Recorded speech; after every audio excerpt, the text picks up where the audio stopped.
Welcome. In this scene you are going to see and listen a great number of stories. But what are stories? And why should we listen to them? Someone would ask. Let me please introduce you to the Greenin's universe. An inn heavily depends on the mind and soul of its bard. The teller of the story unavoidably influences the story itself. But the story, unavoidably too, influences the bard. For I do not believe that someone can make a story anymore. We live in a time of our history as a species that all stories have been told before. And when those stories have been forgotten, the first storyteller to remember them becomes the alleged author and gets the praise and the copyrights for this story. But the story is not his. He deserves the praise though for writing his hard work, and most importantly, the storyteller must be a good vessel for the story. And the only way for a storyteller to be a good vessel is for him or her to be in tune with the morals of the story. If his spirit is just a little bit off, the story will sound untrue, and no one likes a story that sounds untrue.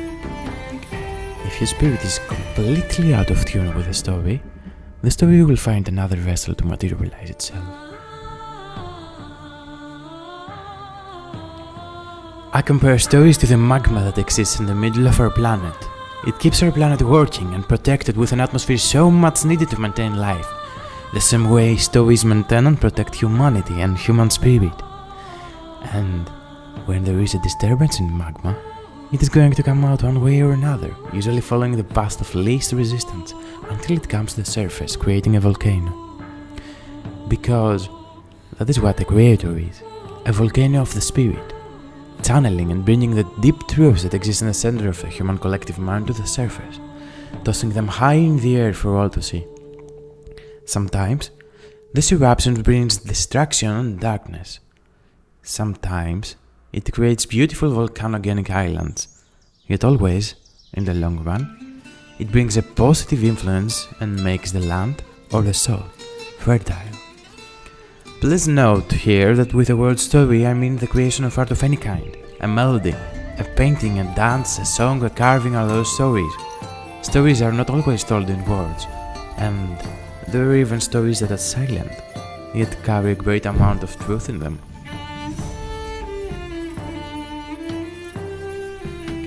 But let's take things from the beginning. In the beginning, humans were very much alike to apes. That's what Darwin says at least. And we were living in caves, wearing rugs, if anything at all, and dependent on hunting and foraging for our survival. Then music came, and speech, and visions. And the shamans of this age saw these visions, and the people asked them, "Why is there lighting?" And the shamans in each part of the world gave the same answer to the tribes. They gave them a story. What else could they give them? Zeus makes it when he's angry. It's Thor, pounding his hammer. And the shamans of this age answered each question with a story. For a story is the best way to instill truth to the uneducated mind.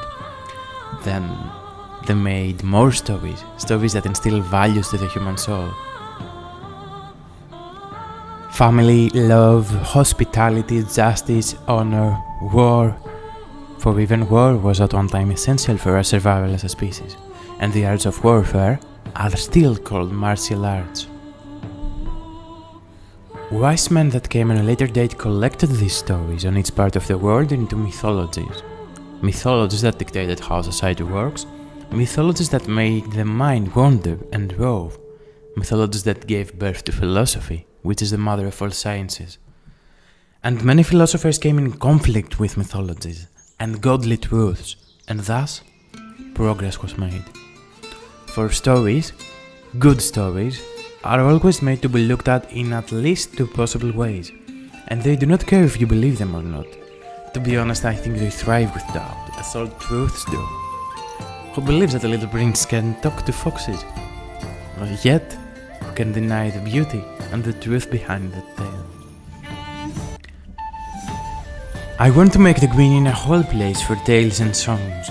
I hope that I, along with my associates, both seen and unseen, will prove worthy of this task. I hope that you, after a hard and weary day, will find peace in here, and the sweet serenity of fairy tales. So, Take off your boots, dear traveler. Take a place by the fireside and let your mind relax and wander to the sound of our tales as our minds do. For a tale belongs to none and all.